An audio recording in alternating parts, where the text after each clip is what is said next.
అందరికీ నమస్తే అండి. Welcome back to our channel. అందరూ బాగున్నారనుకుంటున్నాను. ఇవాల్టి వీడియోలో మరి ఈ జ్యేష్ఠ మాసంలో శుక్లపక్షంలో వస్తున్న ఏకాదశి ఏ రోజున వచ్చింది, ఏ సమయంలో పూజని ఆచరించాలి, ఎటువంటి నియమాలు ఏకాదశి వ్రతం రోజున పాటించాలి, ఎవరెవరు ఈ పూజను చేసుకోవచ్చు, ఇవన్నీ కూడా పూర్తి వివరాలతో ఈ వీడియోని షేర్ చేస్తున్నాను. ఎక్కడా కూడా స్కిప్ చేయకుండా చూస్తారని అనుకుంటున్నాను. అలాగే నా వీడియోస్ చూస్తూ సపోర్ట్ చేసిన అందరికీ కూడా థ్యాంక్ యూ సో మచ్ అండి. ఇక వీడియోలోకి అయితే వెళ్ళిపోతాం. మనకి ప్రతి నెల కూడా 2 ఏకాదశులు అనేవి వస్తూ ఉంటాయి.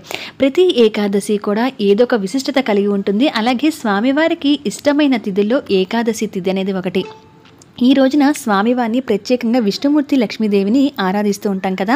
అయితే ప్రత్యేకంగా పూజాపీఠాన్ని పెట్టుకోవచ్చు. అయితే ప్రతిదానికి కూడా ఇంట్లో పూజాపీఠాన్ని కుదరట్లేదండి అని అంటున్నారు కదా. అందుకని నిత్య పూజా మందిరంలో కూడా మీకుండే ప్లేస్ని బట్టి ఈ విధంగా అలంకరణ చేసుకొని మీరు పూజను చేసుకోండి. ఒకవేళ మీకు కొంచెం విశాలంగా పూజ చేసుకునే వీలుంటే కనుక తప్పనిసరిగా ఈరోజు శంకుచక్ర నామాలు అయితే వేసుకోండి. స్వామివారికి ఇష్టమైన తిథి కాబట్టి స్వామివారిని ఈ రూపంలో కూడా పూజించవచ్చు. నేనైతే ఇక్కడ గులాబీ రేకులతో అలంకరణ మాత్రమే చేస్తున్నాను. ఈ విధంగా శంకుచక్ర నామాలు అయితే వేసుకున్నాను. అంతేకాకుండా విష్ణుమూర్తి లక్ష్మీదేవి చిత్రపటం లేనట్లయితే కనుక మీరు వెంకటేశ్వర స్వామి లక్ష్మీదేవి కలియుగ ప్రత్యక్ష దైవం అందరిలలో స్వామివారి చిత్రపటం ఉంటుంది కాబట్టి అలా కూడా పెట్టుకోవచ్చు.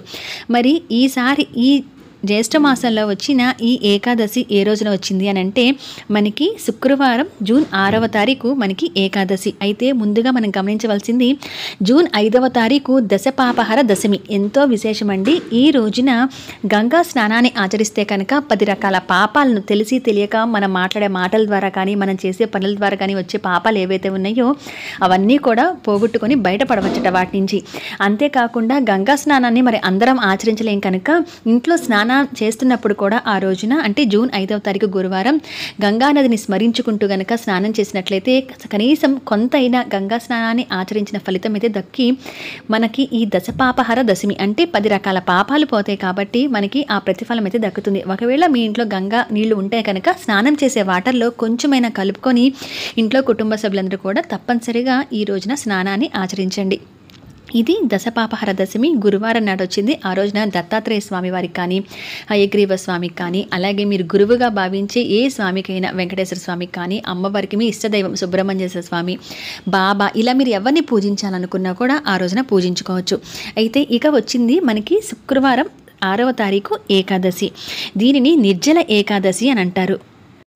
ఈ రోజున ఏకాదశి జూన్ 6వ తారీఖు తెల్లవారుజాము 2:16 నుంచి కూడా ప్రారంభమయ్యి జూన్ 7 ఉదయం 4:48 ముగుస్తుందండి. అంటే మనకి సూర్యోదయానికి 6వ తారీఖు అంతా కూడా ఏకాదశి ఉంది కాబట్టి శుక్రవారం నాడు జూన్ 6న మనము ఏకాదశిని జరుపుకోవాలి. దీన్ని నిర్జల ఏకాదశి అని అంటారు. స్వామివారికి అత్యంత ప్రీతిపాత్రమైన తిథిని ఏకాదశిగా చెప్తారు. ఈ రోజున కనీసం ఒక్క దళమైన స్వామివారికి సమర్పించి పూజని చేసుకోవాలి.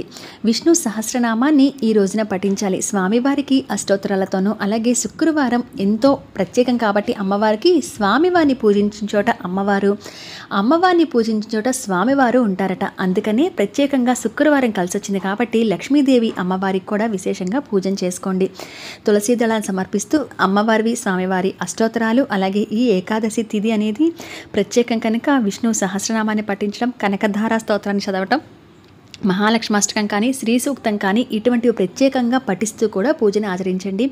ఒకవేళ మీకు ఇవేమీ చదవటం రాదు అని అనుకుంటే తులసి దళాలు కానీ పసుపు పచ్చని పూలు లేదా ఎర్రటి పూలు అమ్మవారికి సమర్పిస్తూ మీరు వింటూ అయినా పూజను చేసుకోవచ్చు. లేదా గోవింద నామాలు సులువుగా ఉంటాయి కనుక గోవింద నామాలను కూడా చదువుతూ ఈ పూజని ఆచరించవచ్చు.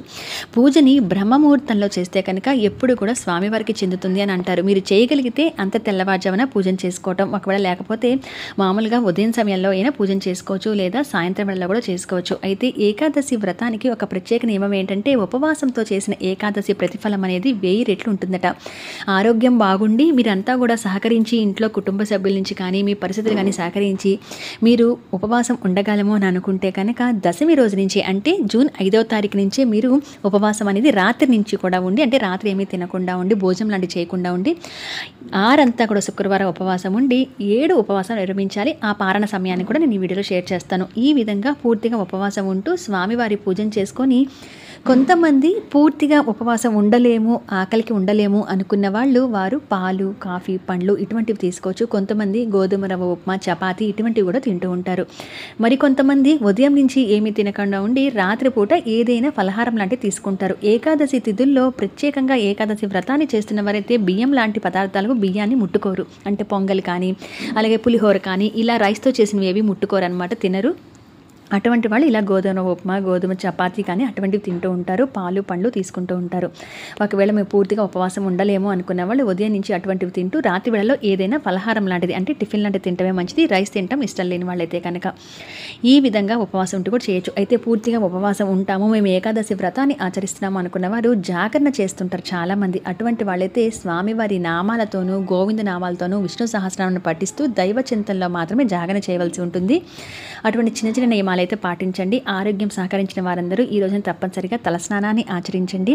స్వామివారికి ఎప్పుడూ కూడా మీరు కర్పూరంతో పూజ చేసుకుంటే ఆయనకి పచ్చకర్పూరం అంటే చాలా ఇష్టం కనుక ఆ పచ్చకర్పూరం కూడా స్వామివారికి గోవిందనామాలు దస్తోత్రం చదువుతున్నప్పుడు ఒక పక్కన ప్లేట్లో కానీ తమలపాకుతో కానీ స్వామివారికి పూజ చేస్తున్నప్పుడల్లా కొంచెం కొంచెంగా ఆ పచ్చకర్పూరాన్ని వేస్తూ సాయంత్రం మరొకసారి ఎలాగో మళ్ళీ మనం దీపారాధన చేస్తాం కదా, అప్పుడు ఈ కర్పూరంతో స్వామివారికి హారతి ఇవ్వటం కానీ, లేదా ఏదైనా దేవాలయంలో ఈ కర్పూరంతో ఆ ధ్వజస్తంభం దగ్గర కానీ, లేదా ఆ గుళ్ళో ఉన్న ప్రదేశంలో కానీ ఎక్కడైనా హారతి ఇవ్వటం కానీ స్వామివారికి చేసుకోవచ్చు.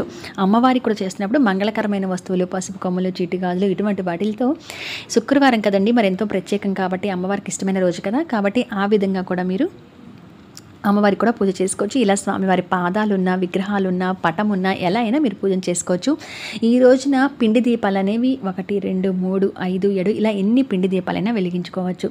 ఈ విధంగా ఏకాదశి వ్రతాన్ని ఆచరించవలసి ఉంటుంది. మరి ద్వాదశి పారణ సమయం ఎప్పుడు అంటే ఇలా ఎవరైతే ఉపవాసం ఉంటారో వారు ద్వాదశి గడియలు వచ్చిన తర్వాత ఉపవాసాన్ని విరమిస్తారు కదా, మరి వారు ఎప్పుడు ఆ పారణ సమయం అంటే జూన్ 7వ తారీఖు ఉదయం 5:57 నుండి 7:17 వరకు కూడా వీళ్ళు ఆ ద్వాదశి అనేది ఉంటుంది కాబట్టి గడియలు ఉన్నాయి కదా, సో ఆ రోజంతా కూడా ద్వాదశి ఉంది. ఆ రోజున మీరు ఈ పారణ సమయం అంటే ఉపవాసాన్ని విడిచేసి మీరు భోజనం లాంటివి చేయవచ్చు. అయితే మరుసటి రోజు కూడా స్వామివారికి మరొకసారి పూజన చేసుకుని కుదిరితే దేవాలయ సందర్శనం చేసి వచ్చిన తర్వాత ఈ రోజున స్వయం పాక దానం కానీ, తీపి గుమ్మడికాయ అంటే కూర గుమ్మడికాయ ఉంటుంది కదా, అది దానం ఇవ్వటం కానీ, లేదా వస్త్రాలు కానీ ఏదైనా మీరు ఎవరికైనా దానాలు చేయాలనుకుంటే అటువంటివి దానం చేసినా కూడా ఏకాదశి వ్రతం అనేది పూర్తిగా ఆచరించిన ఫలితం అయితే దక్కుతుంది. అటువంటివి చేస్తూ ఆ తర్వాత మీరు ఉపవాసాన్ని విడిచి మీరు భోజనం లాంటివి చేయొచ్చు. అయితే ఈ ఏకాదశి రోజుల్లో ఉపవాసం ఉండి ఉపవాసం విడుస్తున్న వాళ్ళు నాన్ వెజ్ తినటం కానీ, ఉల్లి వెల్లుల్లి తినటం కాకుండా సాత్వికమైన ఆహారం తీసుకుంటూ ఉపవాసం అనేది విడవలసి ఉంటుంది.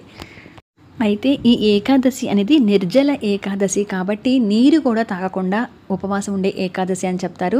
ఏకాదశి వ్రతాన్ని పూర్తిగా ఆచరిస్తున్న వాళ్ళైతే కనుక వారు ఇలా నీరు కూడా తాగకుండా ఉంటారన్నమాట. అయితే ఇది ఆరోగ్యపరంగా ఉండగలము అనుకునేవారు మాత్రమే ఉంటారు. మిగతా ఉపవాసం లేకపోయినా స్వామి పూజ ఈ ఏకాదశి తిథిని చేయకూడదు అంటే అలా ఏమీ లేదండి. మన భక్తికి మించింది ఏది లేదు కాబట్టి మన శక్తి చూసుకొని మన భక్తి ప్రకారము స్వామివారికి పూజనైతే రోజు ఎలా చేసుకుంటున్నారో అలా కూడా ఏకాదశి తిథి రోజు మానకుండా ఆచరించండి. ఈ విధంగా పిండి దీపాలతోనూ, శంకుచక్ర నామాలతోనూ ఇలా నిత్య పూజా మందిరంలో కూడా మీకు ఉండే ప్లేస్ని బట్టి చేసుకోవచ్చు. ఒకవేళ మీకు ఎక్కువ ప్లేస్ లేదంటే శంకుచక్ర నామాలు వేసుకోకపోయినా స్వామివారి చిత్రపటం ముందు ఈ విధంగా పిండి దీపాలను అయితే వెలిగించి పూజన చేసుకోండి. ఉదయం వెలిగించిన పిండి దీపాల్లో సాయంత్రం పూట మళ్ళీ దీపారాధన చేయకండి. మళ్ళీ ప్రత్యేకంగా పిండి దీపాలు చేసుకోవడం కానీ, లేదా మామూలు కుందుల్లో కూడా దీపం వెలిగించి సాయంత్రం వేళలో మళ్ళీ తప్పనిసరిగా దీపారాధన చేయాలి. ఏదో ఒక పూటైనా సరే విష్ణు సహస్రనామాన్ని పఠించడానికి లేదా వినడానికైతే ప్రయత్నం చేయండి. అలా చేస్తేనే మనకి ఏకాదశి పూజ పూర్తి ఫలితం అనేది మనకి దక్కుతుంది. ఏ సంకల్పం ఉన్నా, ఏ కోరికున్నా స్వామివారి ముందు విన్నవించుకొని ఏకాదశి తిథి ప్రతి నెల వస్తుంది కాబట్టి ఈ విధంగా మీరు ఈ పూజనైతే చేసుకోవచ్చు.